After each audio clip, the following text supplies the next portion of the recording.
दूर किसी देश में एक दयालु राजा शासन किया करता था। उसका एक ही बेटा था। वह बहुत जिद्दी तथा क्रोधित था। राजा अपने बेटे के लिए बहुत चिंतित रहा करता था। उसने अपने बेटे को सुधारने के लिए कई प्रयत्न किए, परंतु वो सब बेकार गए। एक दिन राजा ने किसी एक ऋषि से के बारे में सुना जो उसकी देश में आया हुआ था। राजा ऋषि के पास गया और अपनी चिंता का कारण बताया। ऋषि ने राजा को कहा कि वह राजकुमार को कुछ दिनों के लिए आश्रम में भेज दे। वह उसे सुधारने का प्रयत्न करेंगे। जब राजकुमार आश्रम में पहुंचा, तो ऋषि उसको नीम के पौधे के पास ले गया और उसका पत्ता चखने को कहा। राजकुमार ने जैसे ही नीम का पत्ता चखा, तो उसका सारा मुंह कड़वा हो गया। उसने तुरंत फौरन वही थूक दिया।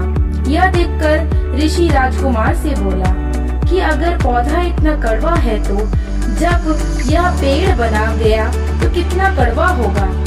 ऋषि ने राजकुमार को समझाते हुए कहा कि तुम छोटे होने पर इतने जिद्दी और क्रोधी हो, तो बड़ा होने पर तुम्हारा क्या हाल होगा। राजकुमार यह सुनकर सन्न रह गया और उसने ऋषि के पांव पकड़ लिए। उसने वादा किया कि वह अब आगे से जिद और क्रोध नहीं करेगा। पिता की मौत के बाद वह एक दयालु राजा बना और अपनी प्रजा का न्याय प्रिय शासन से किया। गुस्सा आदमी को बुद्धि का सबसे बड़ा दुश्मन है।